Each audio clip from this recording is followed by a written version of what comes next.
성공예감 별책 부록! 지식과 지혜를 얻는 가장 경제적인 방법. 성공예감 별책 부록 시간입니다. 안녕하세요. 이대호입니다.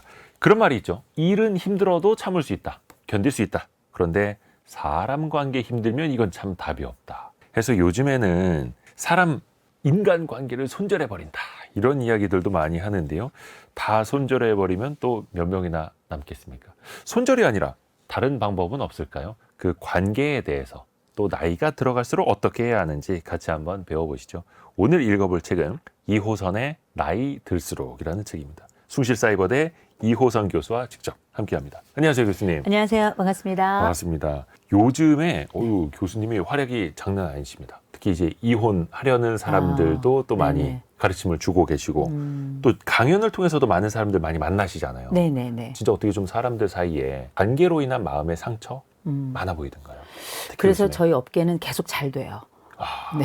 좀 씁쓸한 거 아닙니까? 그렇죠. 우리가 보통 이제 사람 살아가면서 처음 생명체가 탄생하는 순간이 관계로부터 시작된 그 탄생이고, 네. 그리고 태어나면서 내가 처음 봤던 그 대상부터 우린 또 관계를 시작하고, 늙어 죽으면서 우리는 안녕하고 인사를 하고, 우리가 살아가는 그 모든 순간에 다 관계가 있잖아요. 그렇죠. 그런데 그 관계가 왜 우린 어렸을 때부터 지금까지 힘들고 어렵고 고통스러운가, 이 관련된 얼마나 많은 책들이 있어요. 또 얼마나 많은 주장들과 조언들이 있습니까? 그럼에도 불구하고 분명한 건 나만의 답을 찾긴 여전히 어려웠다라는 얘기들이 좀 많으셨고, 더군다나 요즘은 세상이 되게 복잡해졌잖아요. 그래서 우리가 알고 있는 면대면 친구라고 생각했던 그 물리적 환경과 물리적 공간에만 있었던 사람들과 관계를 넘어서서 네. 온라인이 있잖아요.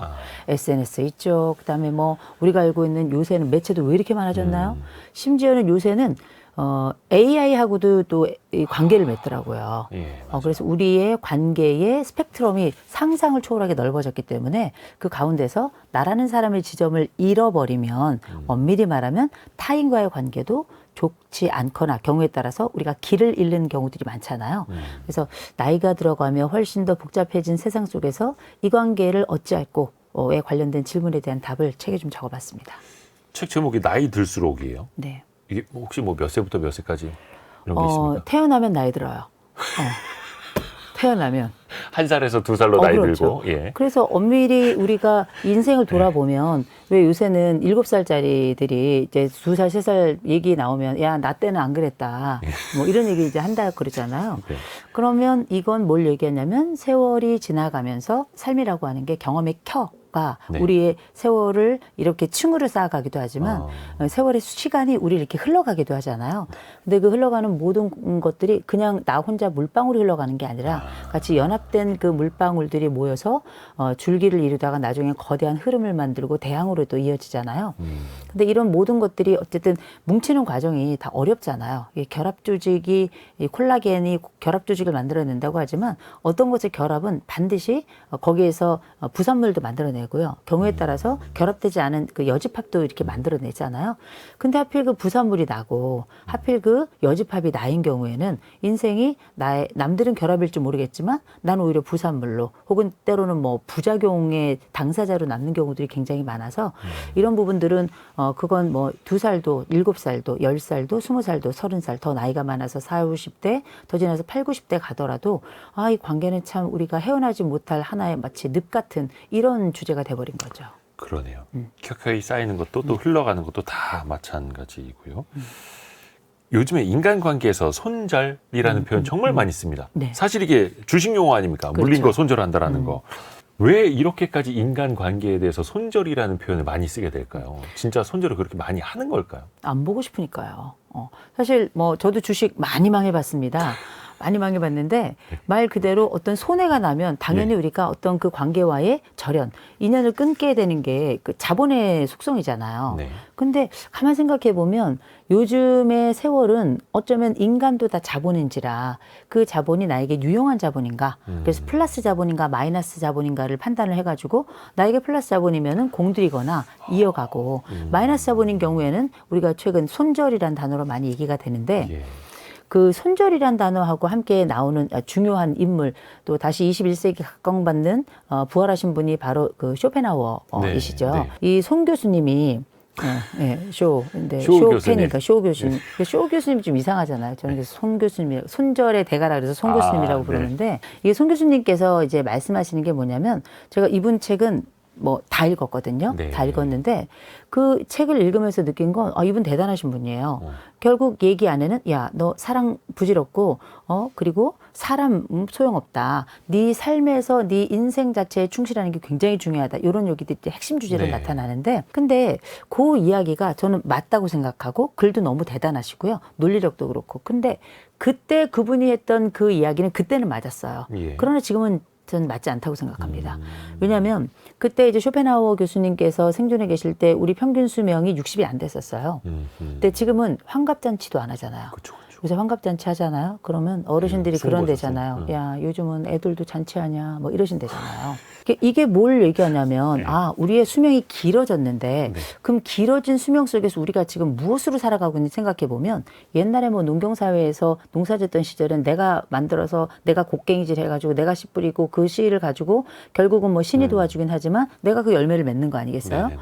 근데 지금은 가만 생각해 보세요. 우리는 오늘 우리가 이 자리에 올 때까지도 내가 깔지 않은 아스팔트 위를 내가 만들지 않은 자동차를 몰고 내가 추출해내지 않은 기름을 넣어서 그걸 태워가면서 그렇게 내가 만들지 않은 다리를 건너서 저는 여기 KBS까지 왔거든요. 예. 우리는 단 한 번도 다른 사람 없이 나 혼자 머물러 본 적 혹은 존재할 수도 없는 존재인 겁니다. 그러네요. 그러니까 그런 차원에서 어떻게 보면 지금은 망의 시대다.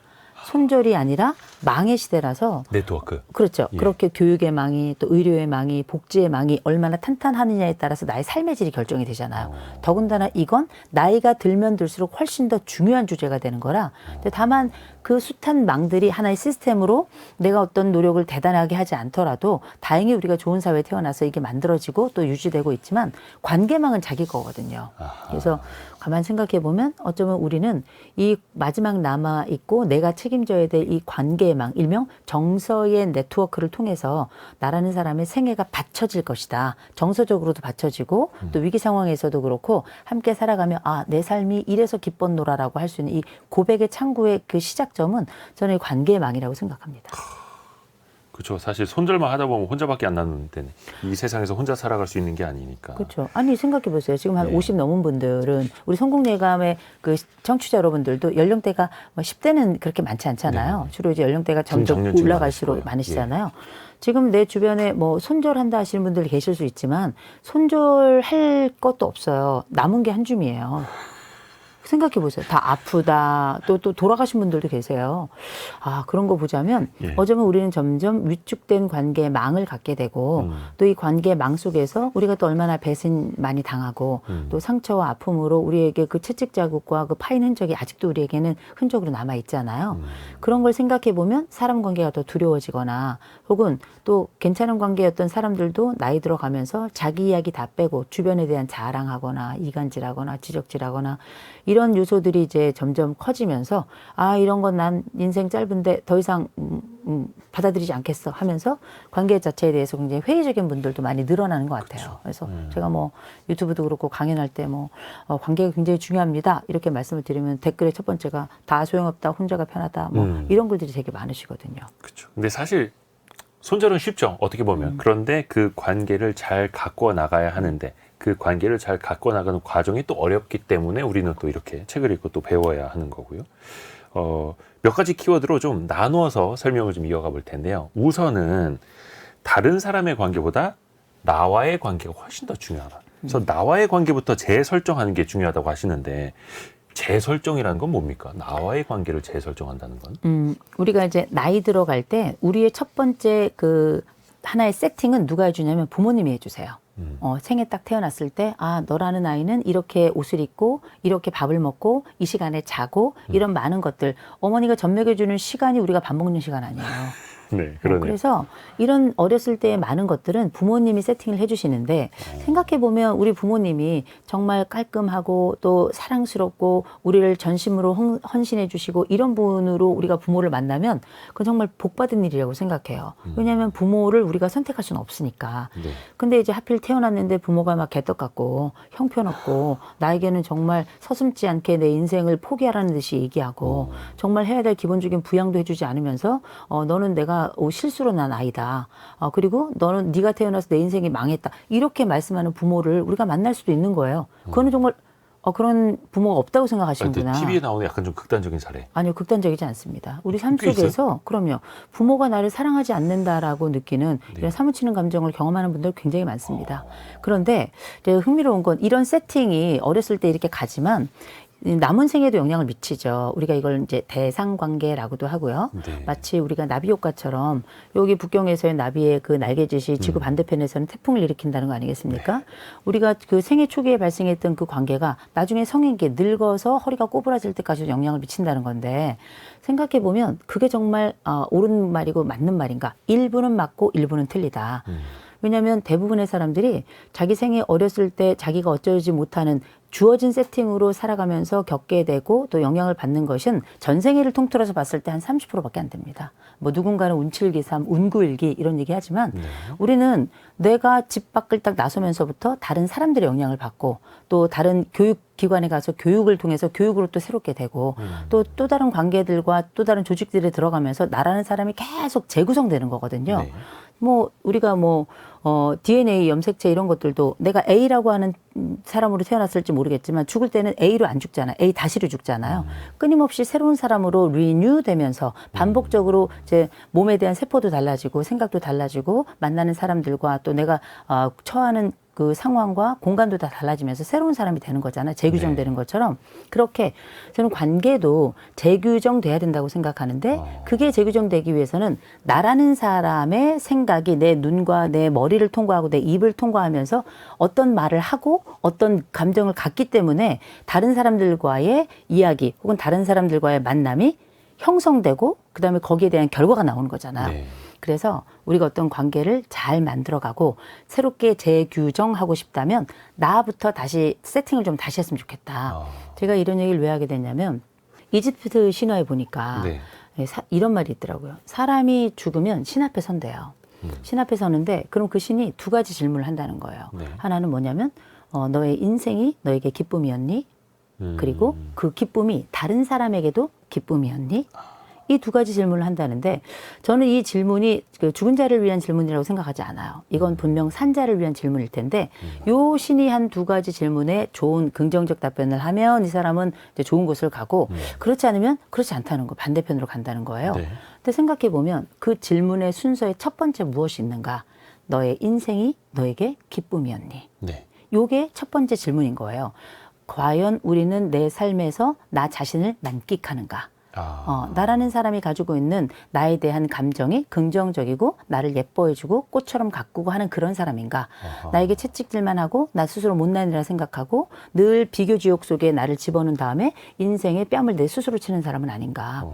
이런 생각을 뒤에 돌아보면 우리가 다들 누군가의 비위 맞추고 또 좋은 사람으로 살아가려고 하고 그러다 보니까 나는 늘 여지팝이었단 말이에요. 그리고 늘 중심에 있지 않고 주변인으로 살아가니까 이런 삶에서 이제 나이가 들어가면서 적어도 다른 사람과 잘 지내는 이 관계 영역에서 승부를 보자면 헨리 나우엔이 얘기했던 것처럼 내 집의 주인은 나니까 내가 나를 잘 환대해야 비로소 다른 사람도 진심으로 환대할 수 있다라는 그 전제가 이루어지겠더라고요.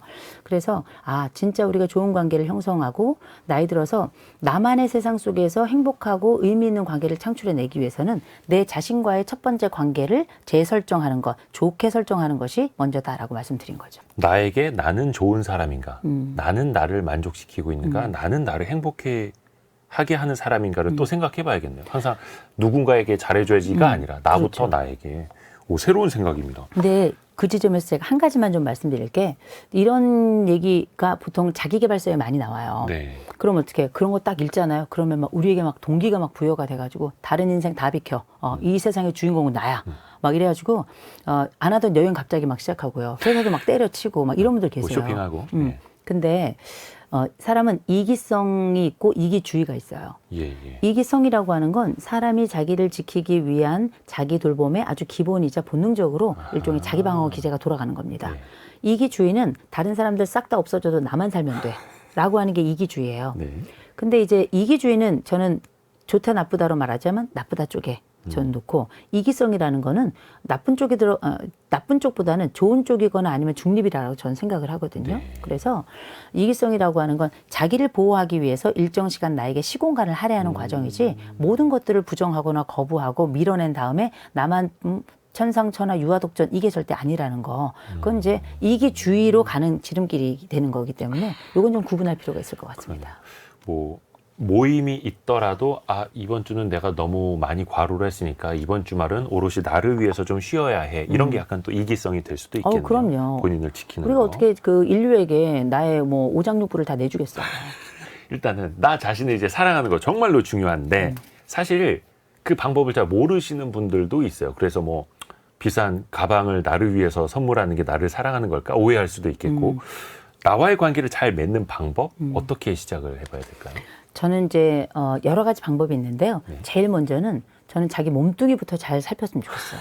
왜냐하면 네. 우리가 생각해 보세요. 특별히 누군가를 돌보는 삶을 산 분들이 많아요. 이를테면 어렸을 때 태어나서 나는 효자 효녀로 성장하고 그다음에 학교 가서는 친구들에게 괜찮은 사람이 되어야 되고 직장 다니면서도 되게 헌신적이고 열정 있는 사람이 되어야 되고 그다음에 파트너랑 결혼을 하고 난 다음에는 그 사람에게 나의 삶보다도 그 사람의 삶을 먼저 우선으로 하고 특별히 아이들이 생겨나면 우리가 팔다리 다 떼주는 거 아니겠어요? 이런 삶을 살다 보면 생각해 보면 나는 나를 위해서 평생 하루 아침부터 저녁까지 쉬지도 못하고 잠도 제대로 못 자고 음식도 그냥 시원찮은 거 먹어가면서 그렇게 살아왔지만 실제 내 건강조차도 챙기지 않는 사람 이런 사람이 돼버리더라고요. 많죠. 그래서 저는 이런 말씀 드립니다. 나이가 들면서 좋은 관계를 하고 싶은 사람은 제일 먼저 자기 몸뚱이부터 챙겨야 돼요. 사람은 몸이 아프잖아요. 그러면 일단 시선이 삐뚤어져요. 세상이 다 부정적으로 보이죠. 그럼요. 아파 보셨잖아요. 그럼요. 그럼요. 지금도 좀 아파 보이긴 해요. 예. 근데 우리가 뭐 다들 뭐 40 넘고 50 넘으면 만성질환을 한두 가지씩 이상은 다 가지고 있는 거니까. 네. 근데 그게 약간 조금 더 심화될 때가 있잖아요. 예. 근데 일단 자기 몸에 대한 관리를 잘하는 사람, 자기에 대해서 영양제도 먹고요. 운동도 좀 하고요. 그리고 삶에 있어서 나에게 필요하다고 생각되는 부분만 하는 것이 아니라 약간의 나를 위한 사치도 좀 필요하다고 생각해요. 그걸 이제 누군가는 잉여라고 부를지 모르겠고 낭비라고 부를지 모르겠지만 사랑은 원래 사치고 사랑은 원래 낭비입니다. 그런데 내 배우자 혹은 내 연인, 내 아이들을 위해서 기꺼이 또 내 부모를 위해서 기꺼이 그 사랑을 내 삶의 조각을 나누어서 나눌 수 있죠. 근데 왜 나는 나에 대해서 그 조각을 나누지 않는가? 그걸 나누는 건 이기적인 건 아니잖아요. 예. 저는 그래서 직장 다니는 분들께는 이렇게 말씀드립니다. 당신이 버는 것의 1에서 2%는 반드시 당신을 위해서 써라. 그런데 그럼 직장 안 다니는 우리가 전업주부나 전업 남편의 경우 이런 경우는 내 월급은 없다고 생각하나요? 절대 아니죠. 예. 그리고 또 법이 인정해주고 또 법이 알게 해주는 우리들만의 삶의 몫이 또 있잖아요. 예, 그렇죠. 그런 걸 생각해 본다면 마찬가지로 내가 뭐 전업주부다 아니면 전업 남편이다 당연히 나를 위해서도 전체 생활비 중에서 우리가 쓸 수 있는 부분을 반드시 할애해가지고 나를 위해 쓰는 거 저는 굉장히 위해서. 중요한데 그런 차원에서 저는 이제 얼마 전에 발레를 시작했잖아요. 발레요? 네, 발레요. 오. 눈빛이 웃지 저는 않으려고. 아무 코멘트 안 했습니다. 예, 근데 눈빛으로 뭐 말했나요? 너무 웃기더라고요. 제가 생각해도 내가 무슨 발레야 싶었는데, 네. 제가 발레를 이제 용기를 내서 딱 갔어요. 갔는데, 이제 뭐든지 장비가 중요하지 않습니까? 발레, 토슈즈 같은 거. 토슈즈, 발레복 이런 거 있어야 예, 되잖아요. 예. 제가 이제 핑크색도 있고, 검정색도 있고, 그런데 제가 이제 발레복을 집에서 입어봐야 되니까 딱 네네네. 입었더니 저희 남편이 막 사진을 막 찍더라고요. 네네네. 슬플 때마다 보겠다고. 근데 제가 이제 그런 일종의 웃지 못할 수모랄까. 근데 전 그것도 너무 웃겼어요. 재밌더라고요. 네네네. 네. 근데 제가 발레를 하면서 느낀 건 뭐냐면, 이게 나를 위해서 뭔가를 하는 것 같고, 예. 또 음악이 나오고, 또 이제 저랑 같이 움직이는 또 같은 팀이 있는데, 예. 진짜 웃긴 사람들만 다 이렇게 모아놓은 것 같은 팀이에요. 근데 다 인생이 요렇게 일주일에 딱 한 번 가는데, 그게 그렇게 재밌고요. 저처럼 하루부터 아침부터 저녁까지 황소같이 일하는 사람은 나는 황소인가? 그렇게 그냥 나의 껍질 나중에 죽으면 껍질 벗겨가지고 북 만들겠다. 뭐 이런 생각이 드는 사람들한테도 이게 활력이 되는구나. 나만을 위한 시간이고 나만을 위한 공간이니까 이게 어쩌면 인생의 쉼터가 되더라고요. 그런 게 내 몸도 있지만 나를 위한 일련의 뭐 선물 같은 나의 삶을 위한 투자도 내 사랑의 방법이라고 저는 생각을 합니다. 엄청나게 온 가족 다 비켜 나가 이 돈은 지금부터 내가 쓸 거야 이게 아니라 일부를 내어서 내가 그들을 사랑했듯 이제 나에게도 시공간과 그런 사랑에 대한 기회를 주는 거죠. 저는 중요하다고 생각합니다. 그런데 떠올랐는데 벌써 한 20년 넘은 것 같은데 일본에서 그 쉐리 댄스라는 영화가 나왔을 때 네네. 그 사회적으로 엄청난 울림이 있었잖아요. 네네. 그거랑 거의 비슷한 것 같네요. 그쵸. 우리 삶에도. 뭐 쉘리 댄스 하셔서 말씀하셔서 말입니다만 그때 우리나라에도 막 춤 열풍이 일었었어요. 예, 예. 불륜이 아, 그렇게 튀나요? 아, 그렇게 새나요? 많이 근데 네. 건강한 동호회도 굉장히 많습니다. 그거 음. 알고 계셔야 돼요. 그런데 나가면 다 약간 불편하게 느끼는 분들 계신데 부부가 함께 오시는 분들 너무너무 많고요. 아름다워요. 그러니까 나 자신을 사랑하는 방법부터 또 이렇게 배워봤고요. 근데 약간 앞에서도 그래서 건강이 중요하다라고 말씀하신 게 내 몸부터 건강해야 세상을 이제 바로 볼 수 있다라는 네. 건데 일이 잘 안 돼. 경제적으로 쪼들려. 어디서 자꾸 막 수모를 겪고 좌절을 하고 있어. 그런데도 과연 나 자신을 사랑할 수 있을까?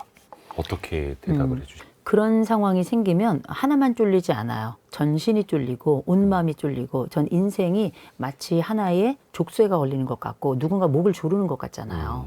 근데 이런 상황이 생기면 제가 이제 이럴 때 드는 감정, 내가 뭘 잘못했나? 아니면 내 인생은 왜 그런가? 또 다음번에 난 이걸 잘할 수 있을까? 또 나에게 오는 모든 것들이 다 분노처럼 느껴지고 이런 그 열등감까지 함께 동시다발적으로 일어나잖아요. 네. 이런 마음을 모아서 제가 등신감이라고 불러요. 내가 등신이 된 것 같잖아요. 아, 좋은 용어가 아니었군요. 네, 그렇죠. 근데 이게 같을 등자에다 신신자를 쓰면 팔등신처럼.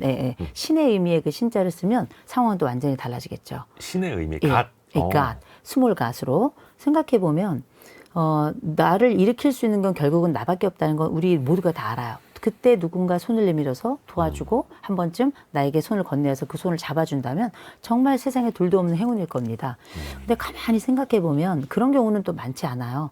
기쁨의 순간에는 모두가 나를 바라보지만 고통과 슬픔의 순간에는 다 등 돌아서 있는 것 같은 게 우리의 마음이잖아요. 그렇게 느껴지죠. 네, 그런 시점에 내가 가진 거 별로 없고 지금 현재 나는 녹록하지 않고 또 더군다나 난 돈도 없고 그리고 나라는 사람이 뭐 잘한 것도 없고 잘해줄 것도 없을 것 같고 이런 마음이 들 때가 있죠. 근데 그럴 때도 저는 이런 말씀을 드립니다.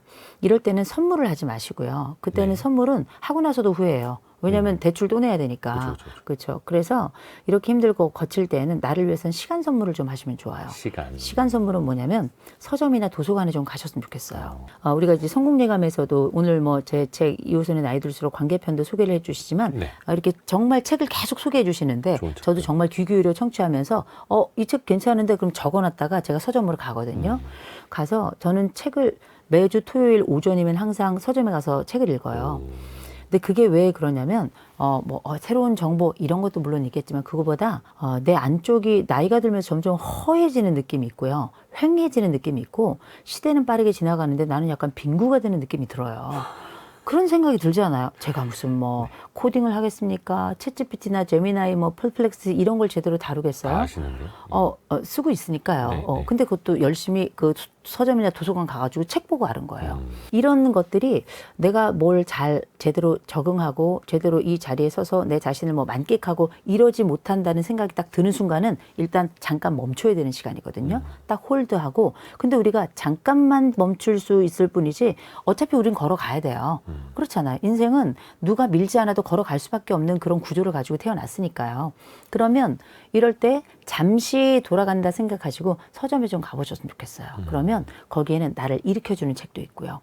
세상의 트렌드를 보여주는 책도 있고요. 무엇보다 왠지 모르게 내가 약간 교양인이 되는 것 같은 느낌.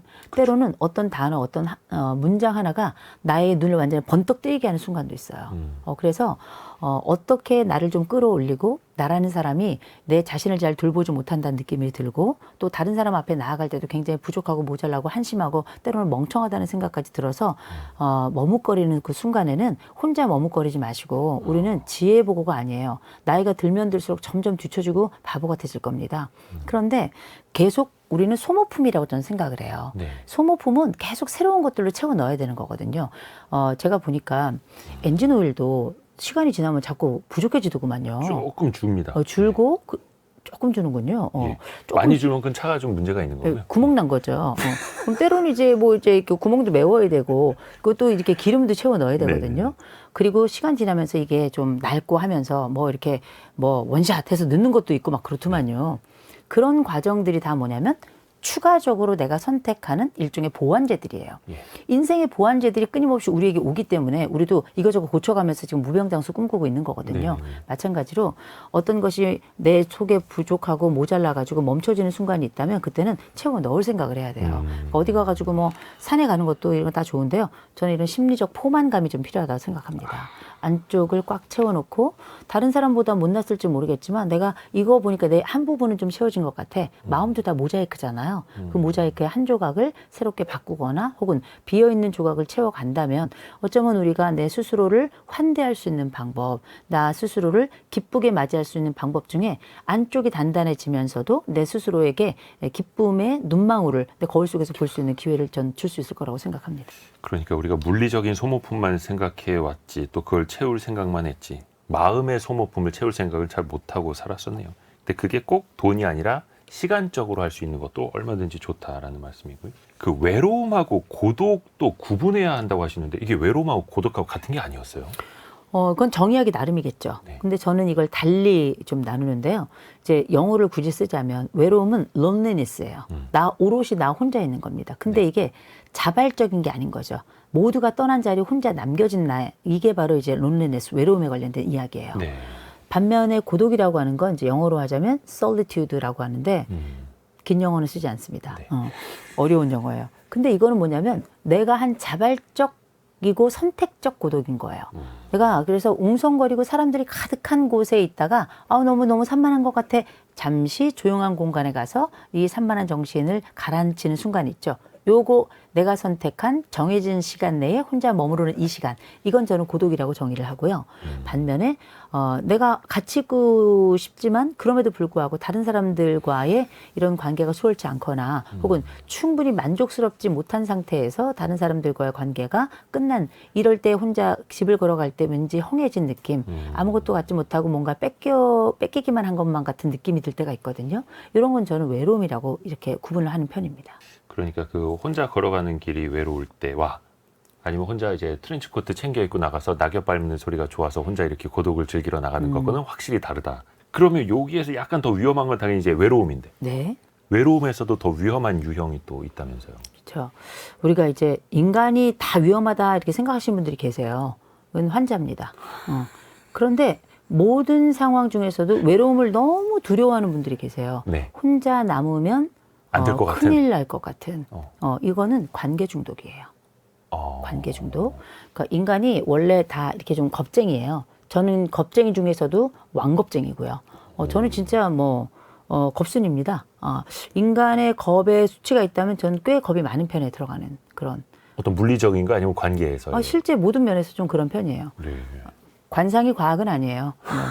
그런데 제가 이 말씀을 드린 이유는 뭐냐면 때로는 많은 분들이 내가 가지고 있는 외로움의 역치가 다들 다르거든요. 예. 그래서 어떤 사람은 혼자 있는 게 뭐가 그렇게 문제야. 그래서 혼자 남아있는 것에 대한 두려움이 별로 없는데 어떤 분들은 혼자 있으면 나는 유기됐다고 생각하고 곧 버려졌다고 생각하고 혼자 있을 땐 쩔쩔매는 분들이 계시고 혼자 있을 때 심지어 공허한 경험을 하는 분들도 계세요. 근데 이런 분들은 옆에 사람이 없으면 견딜 수 없는 분들인 거죠. 그리고 이렇게 옆에 사람이 없다는 얘기는 뭘 얘기하냐면 이 사람에게는 단순히 옆에 누가 없어가 아니에요. 극한의 공포 상황으로 들어가는 겁니다. 그래서 때로는 이 외로움이라고 하는 게 질병이라고 얘기하잖아요. 그래서 영국이나 일본 같은 경우에는 외로움 장관이 있다. 이런 얘기로 할 정도로 사회적인 이슈가 된 거고 예. 사회적인 하나의 질환으로 보는 건데 이제 핵심적인 건 뭐냐면 이 외로움이 가지고 있는 것이 아무렇지도 않은 분들에겐 큰 문제가 되진 않아요. 근데 이 외로움이 이 자기에게 어떤 의미인지를 모르는 상태로 외로움에 당하는 사람들이 있어요. 네. 이를테면 우리가 보통 외로움이라고 하는 게 하루에 담배를 15개 피 정도 피는 정도로 사람에게 굉장히 좋지 않다. 이런 얘기 하잖아요. 근데 이런 정도의 타격감을 입는 분들은 뇌에도 굉장히 큰 변화가 일어납니다. 네네. 어디 그뿐인가요? 심장질환, 당뇨, 뇌질환 할 것 없은 각종 성인질환이 대부분 평균치보다 2~3배 이상 이 외로움이 우리에게 가져다주는 일종의 부작용이다 생각하시면 되거든요. 근데 문제는 이런 외로움 자체가 공포가 되거나 아니면 이런 외로움 자체가 하나의 여가가 될 수 있다는 걸 전혀 모르고 그냥 뭐 아니면 도라고만 살아가는 분들의 경우에는 이 다른 사람들이 심지어 피해를 줌에도 불구하고 그 모임에 피해를 줌에도 불구하고 그 사람과의 관계를 유지하는 경우도 되게 많아요. 네. 외로운 것보다는 맞는 게 나아. 이게 어디서 나오냐면 혐오스러운 마츠코의 인생이라고 하는 일본 영화가 있어요. 예. 근데 이 여인은 참 여러 우여곡절 끝에 어쨌든 자기 제자, 조폭인 자기 제자하고도 이렇게 함께 잠깐 살게 되는데 그 제자이자 조폭인 사람이 자꾸 사람을 때려요. 집에도 잘 안 들어오고. 근데 이 여인이 어떤 대사를 치냐면 이렇게 얘기합니다. 맞더라도 외로운 것보다는 나아. 이런 얘기를 해요. 이건 병이에요. 그렇죠? 근데 결국은 내가 가지고 있는 이 공포에 가까운 외로움을 내가 처치하지도 못하고 심지어는 최악의 상황으로 가더라도 혼자 있는 것보다는 낫다라고 생각한다면 이 사람은 남은 생에 다른 사람에게 호구가 되거나 아니면 다른 사람의 이런 거친 폭력적인 상황에 그냥 자기를 노출시키면서도 나는 외롭지 않다라고 생각하는 거거든요. 근데 우리가 뭐 영화 제목처럼 세상의 중심에서 사랑을 외칠 수는 없을 거예요. 그러나 자기를 보호할 수는 있을 겁니다. 그래서 적어도 내가 가지고 있는 외로움이 다른 사람들이 볼 때에도 야 너는 그래도 그 사람하고 어떻게 사니? 라고 하는 그 이야기가 혼자 남겨지는 것에 대한 두려움 때문에 생겨난 결과라고 판단이 된다면 저는 꼭 상담 받아보시길 권해요. 이건 자기 스스로가 이렇게 객관하기가 되게 어려운 주제입니다. 그래서 상담이라고 하는 게 어떤 문제를 해결하기 위해서 상담자와 함께 그 길을 향해 또 문제를 향해 걸어가는 모든 과정이라면 분석이라고 하는 건 뭐냐면 내 인생을 이렇게 조망해 보면서 나라는 지점이 이럴 땐 이랬구나 저렇게 저랬구나 그런데 내가 지금 이 지점에서 이렇게 느끼고 행동하고 이렇게 사람들과 관계하는 이 방식을 내가 선택할 수밖에 없었거나 혹은 선택하는 이유가 바로 이런 이유에서 있었구나라고 자기를 이렇게 객관화할 수 있는 기회를 갖는 거 이걸 이제 분석이라고 보시면 좋아요. 그러면 우리 이제 이혼주 박사님 여기 우리 그 고정 패널 나오시잖아요. 그쵸. 이혼주 박사님도 아마 동일한 얘기를 하실 겁니다. 혹시 다른 얘기를 하시면 그분이 틀렸다 이렇게 생각하시면 돼요. 농담이고요.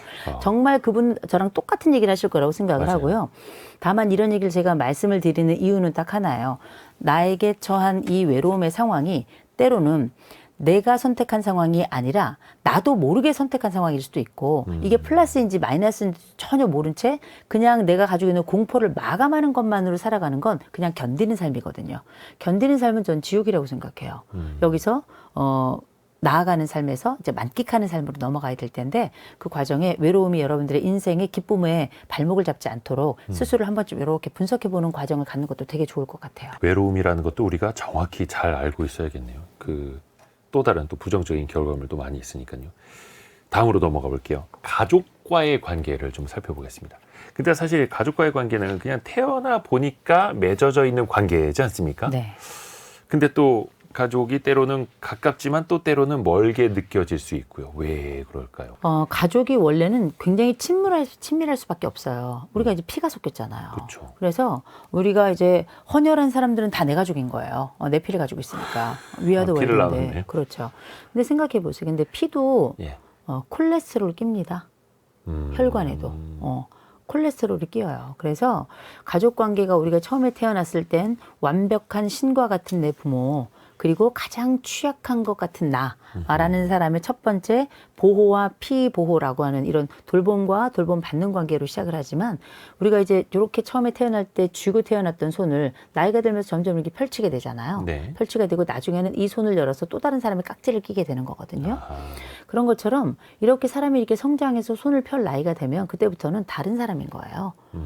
편 손으로는 부모 손에 깍지를 끼는 게 아니라 다른 친구와 다른 연인의 깍지를 끼고 자기 자식의 깍지를 끼게 되는 거거든요. 그렇겠죠. 그래서 가족이라고 하는 게 이제 처음에는 우리가 가족은 다 하나의 유전자 또 동일하게 공통적으로 가지고 있는 그 피의 특성 이런 것들을 가족이라고 하는 거대 문화 속에서 공유하니까 굉장한 공통점을 가지고 있는 사람들이고 또 가족 신화라는 게 있잖아요. 가족은 이래야 돼. 가족 당위라는 것도 있잖아요. 가족이라면 당연한 거 아니야? 이렇게 생각하는 요소들을 가지고 20세기는 그렇게 살아왔어요. 네. 근데 21세기는 우리가 만나는 매체도 세대마다 다 다르고요. 네. 그리고 우리가 가지고 있는 이 생애가 길어지면서 또 우리가 만나는 자유의 감각도 굉장히 달라졌습니다. 그러면서 이 문화들이 가족 안으로 파고 들어가요. 파고 들어가면서 이전에 우리가 20세기 알고 있었던 가족의 끈끈함보다는 가족의 개별성이 훨씬 더 커지고 또 가족이 공유하고 있는 것들이 옛날엔 거의 대부분 주제가 엄청 크고 많았습니다. 네네. 농사도 같이 짓고 그랬으니까. 이제는 각자 공유점이 가장 적어요. 그러네요. 그래서 이런 가족들이 가지고 있는 변화, 특성 이런 많은 요소들이 어쩌면 우리가 가지고 있는 가족이라고 하는 그림을 다른 방식으로 그리게끔 하는 이런 여러 영향 요인이 아닌가 싶습니다. 그 부의 대물림 혹은 가난의 대물림 이런 표현이 있는데 가족 간의 갈등도 이게 대물림이 됩니까? 당연하죠. 우리가 다투는 방식 보고 다퉈요. 생각해 보세요. 저희 제자들이 있어요. 저희 제자들은 아마 제가 강의하는 걸 보고 꽤 쭉 성장했던 제자들은 다른 데 나가서 저처럼 강의할 거예요. 그게 나만의 정형화되고 그리고 모델이 될 만한 상징적인 누군가의 그 방식을 그렇게 스미게 되는 거죠. 예. 그렇죠. 학습은 스미는 과정이니까 부모는 우리보다 훨씬 곧 교수자와 학생 그 사제지간보다 훨씬 더 어마어마한 세월 속에서 서로의 일거수일투족 보지 않는 그 상황이 없을 정도로 많은 부분들을 답습하면서 서로 가족이 되는 거거든요. 가족은 그래서 저는 이렇게 말씀드려요. 그냥 탄생하는 겁니다. DNA를 통해 가지고 연결되는 게 아니고요. 좋은 가족으로서 새롭게 탄생할 수 있기 때문에 가까운 사람하고도 가족이 될 수 있는 거라고 저는 생각을 해요. 네. 근데 내가 태어난 또 내가 선택할 수 없었던 나에게 강제로 부여된 그 가족이 나에게 미치는 영향 중에 제일 중요한 영향은 뭐냐면 느끼는 방식이에요. 느끼는 방식이요? 느끼는 방식. 두 번째가 행동하는 방식. 느끼는 방식은 어떻게 하냐면 우리가 눈동자, 미세하게 움직이는 얼굴 표정, 그리고 실룩대는 입, 그리고 이 사람이 특정 순간에 사용하는 전형적인 말, 이걸 통해서 감정 경험을 우리가 스미도록 그렇게 느끼고 그 상황 비슷하게 되면 나도 그 눈빛을, 나도 그 얼굴 표정을, 그 입 실룩거림을, 나도 그 말을 이렇게 반복하게 되는 거거든요. 그런데 이게 감정만 반복하는 게 아니라 행동도 반복하게 돼요. 그 행동 중에는 말도 들어가는 거거든요. 그렇죠. 특정 상황이 됐을 때 한숨을 쉬는 것, 특정 상황이 됐을 때 이 사람한테 툭 털어놓는 말. 근데 그건 어떻게 나도 모르게 이 상황이 됐을 때 자동 반사처럼 이렇게 나오거든요. 네. 이걸 우리가 대상관계라고 부르잖아요. 예.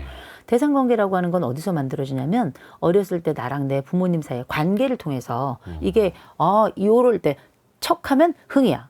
뭐 북치기 박치기 하는 식으로 북치기 했어? 그럼 반드시 나도 모르게 박치기가 나오는 네네네. 이런 방식의 관계 패턴이 나중에 성인이 되고 나이가 들어서까지도 제3자가 그와 유사한 상황에 나랑 처해 있거나 제3자가 내 부모의 패턴과 유사한 어떤 지점을 딱 보이면 나도 모르게 버튼이 딱 눌러지고 그 행동과 그 감정을 그대로 답습해서 그 방식대로 행동하고 말하고 느끼게끔 되는 거거든요. 그래서 말씀하셨던 것처럼 부의 대물림 3대를 못 가던데. 또 가난의 대물림. 요건 또 이제 요새 또 이제 갑작스럽게 이렇게 딱 점프하는 집들도 있고.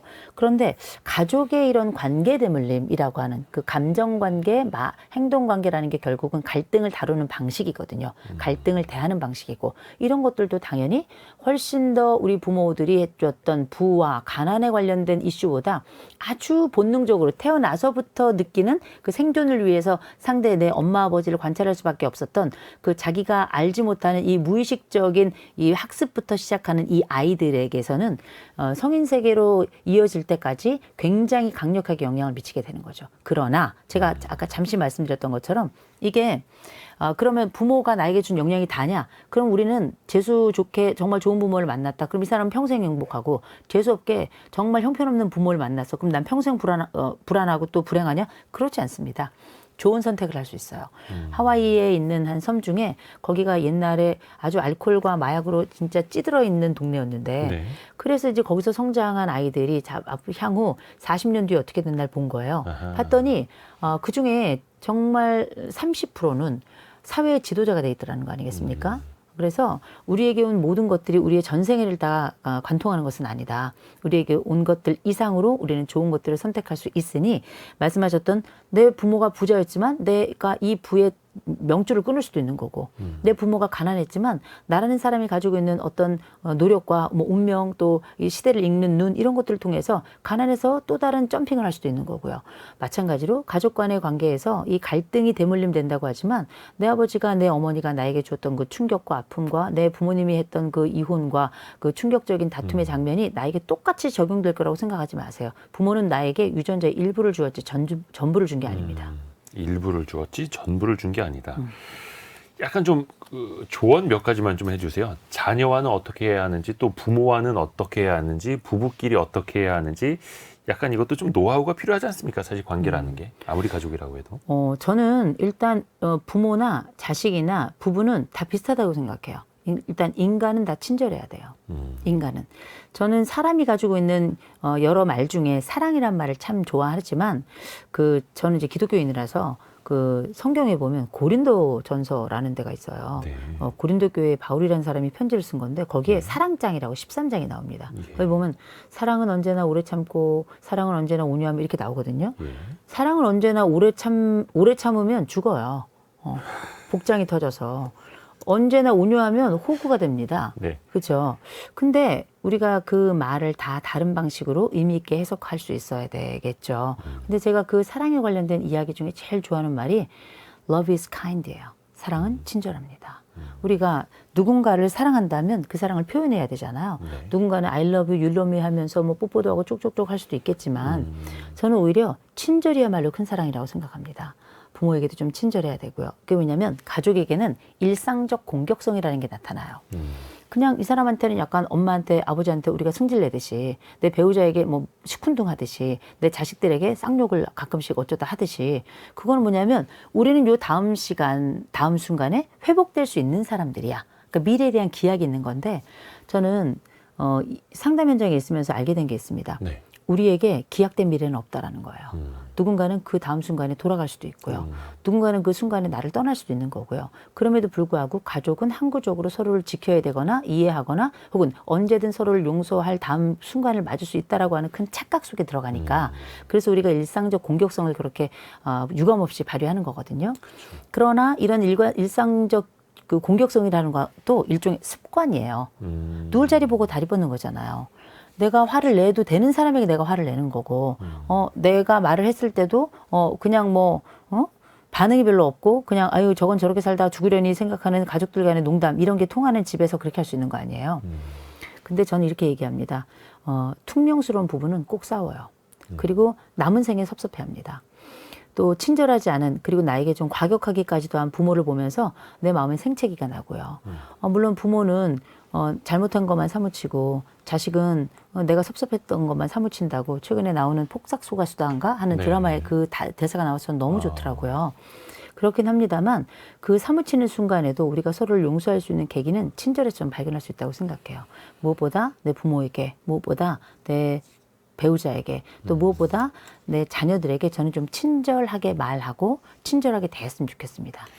그러니까 이게 참 저도 예전에 그 오프닝 소재로 한번 쓴 적이 있습니다만 사회생활할 때 다른 사람한테 불친절했다가 내가 바로 불이익을 얻게 되니까 친절하려고 노력을 하는데 집에 가면 당연한 엄마, 당연한 아빠, 당연한 가족이 나를 그냥 반겨주고 내가 뭐라고 해도 그냥 그 자리에 있는 사람들이니까 사실은 친절하려는 노력을 안 하게 되죠. 그렇죠. 근데 그걸 조금 더 의식을 해야겠네요. 의식하고요. 그리고 좀 컸으면 따로 사세요. 인간은 좀 떨어져 있으면 다 친절해집니다. 네. 근데 또 전화라도 좀 해야 되는데 네네. 또 그럴 때 또 투명하게 되고 일단은 좀 의식하고 노력을 해야 한다. 가족이라는 형태가 사실은 이제 부모 자식과는 또 다른 형태가 부부 아닙니까? 네네. 또 최근에 그 이혼을 주제로 한 또 프로그램도 같이 이제 하고 계시는 걸로 알고 있는데 진짜 그 이혼을 고민하는 부부가 있다면 필수적으로 일반적으로 하시는 조언 같은 게 있을까요, 교수님에게? 제일 먼저 저는 예뻐해 주라고 얘기해요. 예뻐해 줘라.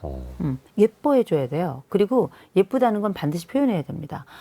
예쁘다는 표현은 여러 가지가 있을 수 있어요. 어쩜 이렇게 예뻐 이럴 수도 있지만 음식 진짜 맛있다. 오늘 정말 옷 깔끔하게 입었다. 야, 자기는 다른 건 모르겠는데 요거 하나 진짜 잘한다. 뭐 이런 것들 있죠. 이런 것들이 다 사실 상대방을 꽃처럼 예뻐해 주는 과정이에요. 그 마음에 충분히 100% 합할 수는 없으니 내가 할 수 있는 최선을 당신에게 보여주리라. 이게 마치 말할 때마다 한 송이 꽃처럼 그렇게 피어나는 거거든요. 그 인생 정원을 부부는 서로 만들어준다고 저는 생각을 해요.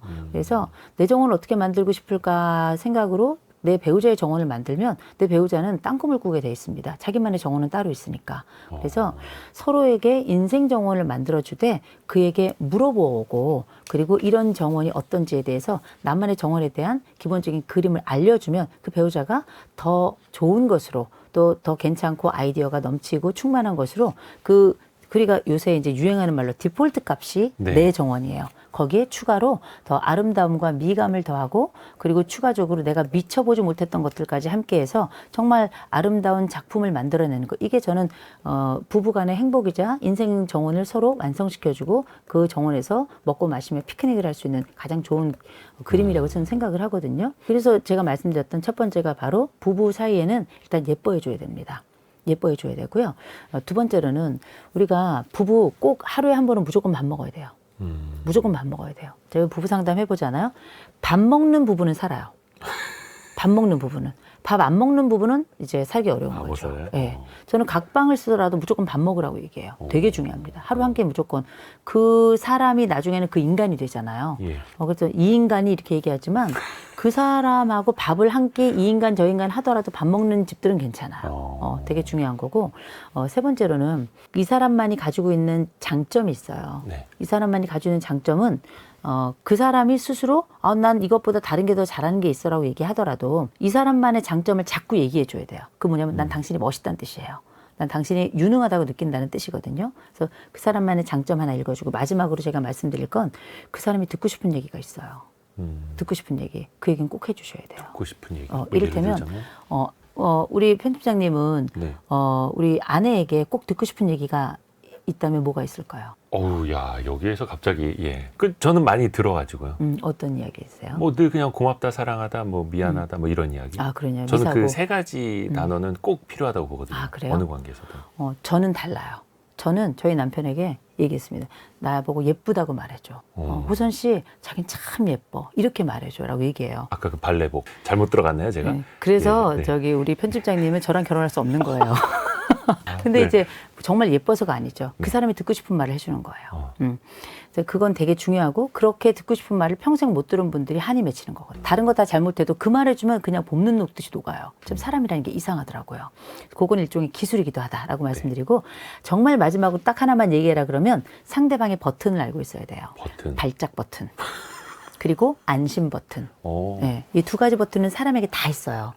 이거 누르면 사람이 확 올라오고요. 요거 누르면 이 사람이 안심이 되는 게 있어요.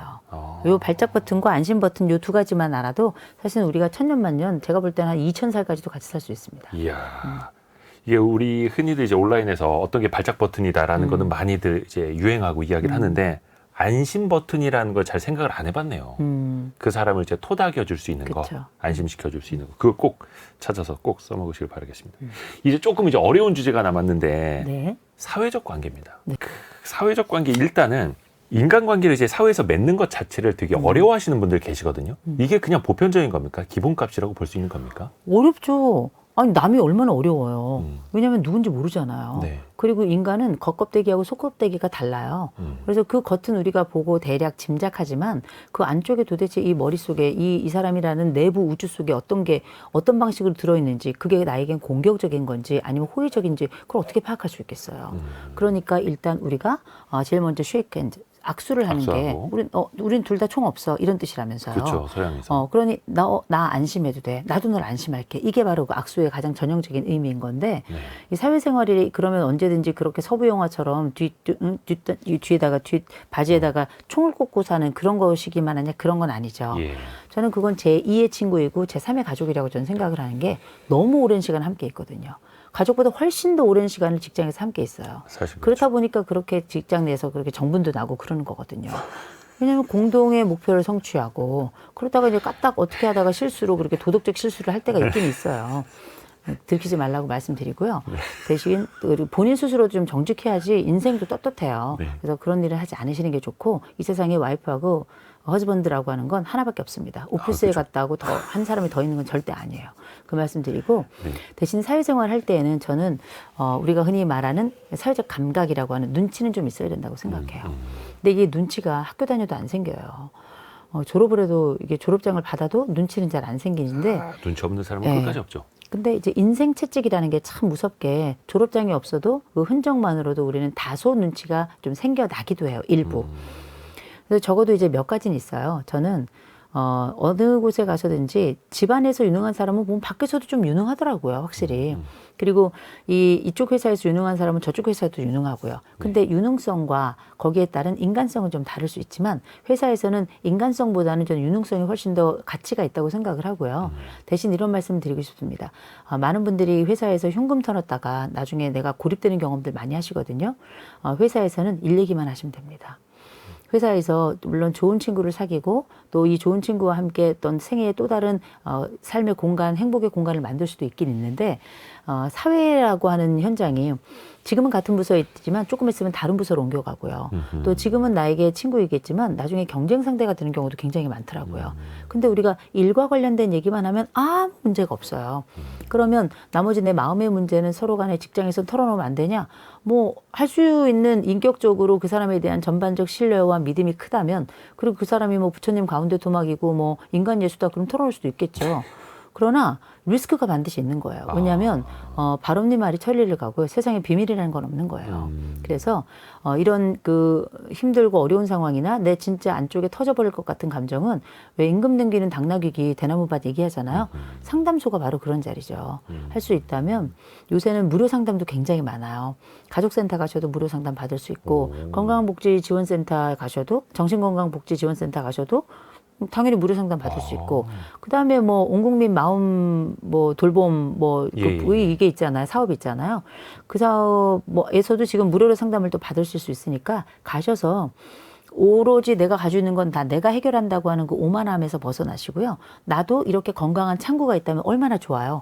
둘도 없는 창구고 또 우리의 비밀 보장도 되는 창구고요. 거기다가 삶을 이렇게 조망해 볼 수 있는 또 기회의 창구가 되기도 하거든요. 그래서 이런 전문가들 요새 워낙에 많으니까 대신에 이제 잘 알아보고 가실 게 어디 가시면 이제 그랬구나 이것만 하시는 분들이 있는 경우들이 아주 드물게 있긴 있어요. 우리가 의사도 명의가 있고 돌팔이가 있는 것처럼 상담 현장도 정말 잘하는 분들이 있고 그렇지 않은 분들도 계시거든요. 근데 분석이라고 하는 건 단순히 공감만으로 해결되는 게 아니에요. 인생이 어떻게 공감만으로 돼요. 때로는 직면도 해야 되는 거니까요. 그런 것들을 골고루 사용하면서 조망할 수 있을 만한 이런 분들 보통 아름아름 이렇게 소개 많이 받아서 가니까요. 그렇게 가셔가지고 내 인생에 이 사회생활 하면서 거칠고 험난한 이 모든 것 중에 내가 가지고 있는 삶의 여정의 어려운 부분 그 그림자는 상담실에서 한번 좀 풀어보시는 것도 괜찮을 것 같고 무엇보다 원칙은 다 알고 계시는 것처럼 욕하면 안 됩니다.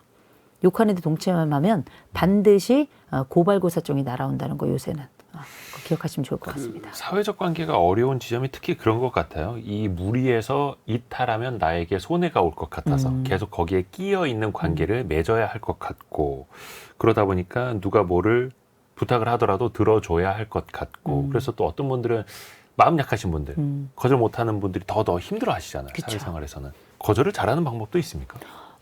거절을 잘하는 제일 좋은 방법은 내 옆에 극T를 두면 돼요. 극T, MBTI 극T. 이런 분들이 제 옆에 딱 내 친구로 있잖아요. 네네. 그럼 얘가 다 막아줘요. 이렇게 좀 장비 여포 같은 친구들이 있잖아요.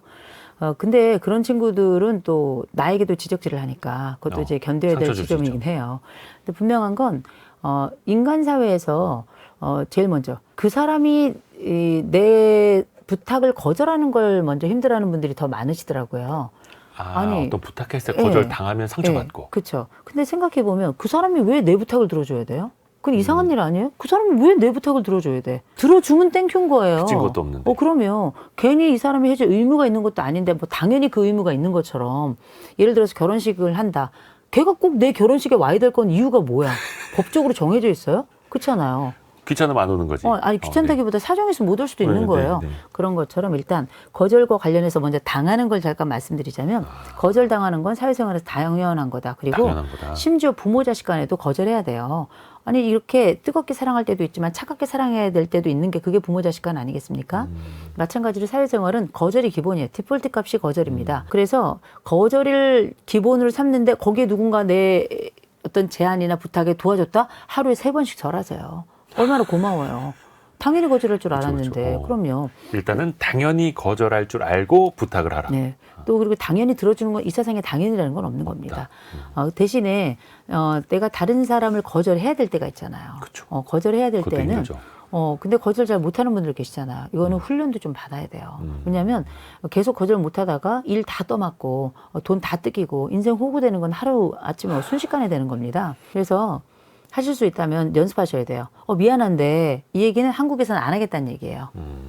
그리고 제가 늘 드리는 말씀이지만 한 번 거절하고 남은 생에 편한 게 나아요. 이를테면 뭐 우리가 전 집안에서 뭐 시어머니와 며느리 사이나 또 장모, 장인과 뭐 사위 사이도 저는 사회적 관계라고 생각을 하거든요. 네. 그냥 비밀번호 다 아셔가지고 막 들어오시는 분들 계시잖아요. 이거 그냥 있으면 앞으로 다른 지역에도 끊임없이 침범하실 겁니다. 한 번 불편하더라도 대놓고 내가 이상한 사람 되는 게 나아요. 그래서 이 사건이 예를 들어서 웬만한 건 받아주세요. 뭐 안 될 게 뭐 있어요. 웬만한 건 해주는 거지. 그러나 봤을 때 이게 장기화 될 것 같고 이 사람의 악의가 보일 때가 있어요. 그럴 때 무조건 거절하셔야 됩니다. 그리고 내가 거절이 잘 어렵잖아요. 주변에 가까운 사람들에게 야 이런 일인데 어떡하냐? 그럼 다른 분들이 야 거절해 이렇게 얘기할 거예요. 거기서 힘을 좀 기를 좀 받으세요. 그러셔서 거절의 동기뿐만 아니라 거절의 기운도 좀 받으시고요. 그다음에 머릿속에 막 상상해야 돼. 어떻게 거절하지? A 버전, B 버전, C 버전, D 버전 해가지고 온 힘을 다해 거절할 수 있을 만한 여러 대책들과 비책들을 갖추시기 바랍니다. 저는 이제 섭외할 때 거절 많이 당하거든요. 네네. 근데 어떤 분들이 이제 한 3개월 후, 6개월 후, 최근에는 1년 뒤로 이제 거절을 당해본 적이 있어가지고 그것도 괜찮은 방법이더라고요. 근데 1년 뒤에 꼭 찾아와요. 그런 저는 분들은. 기억하거든요. 그렇죠. 예, 저는 기억합니다. 근데 그분이 듣고 계셔야 그거는 될 텐데. 거절이라고 보기 어렵죠. 그리고 왜 그분들이 왜 그걸 거절했다고 왜 섭섭하세요? 안 섭섭해요? 말이 왜 더듬으세요? 혀가 잘 안 움직여가지고. 이게 마음속에 다 있는 네. 거예요, 사실은. 그러니까 조금씩의 섭섭함이 있을 수 있지만 돌이켜 생각하라. 그들은 우리에게 뭔가를 해줘야 될 의무를 가진 자가 아니다. 그렇죠. 대신 그걸 어느 정도 혹은 뭐 많이 해주면 땡큐다. 이렇게 그래서 생각하시면 저는 반대로 생각합니다.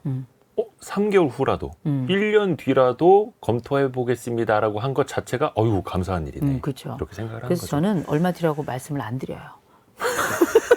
사실은 이제 이호선 교수님이 네. 극피라고 들었는데, 자 오늘은 네. 이호선의 나이 들수록 이 책을 읽고 있는데요. 사실은 저는 좀 고민이 드는 지점도 있어요. 저도 이제 40대 중반으로 가다 보니까 나이 들수록 누구나 꼰대가 되어 간다고 하지 않습니까? 근데 또 꼰대가 안 되려고 한다고 해서 꼰대가 안 되는 것도 아니고 네.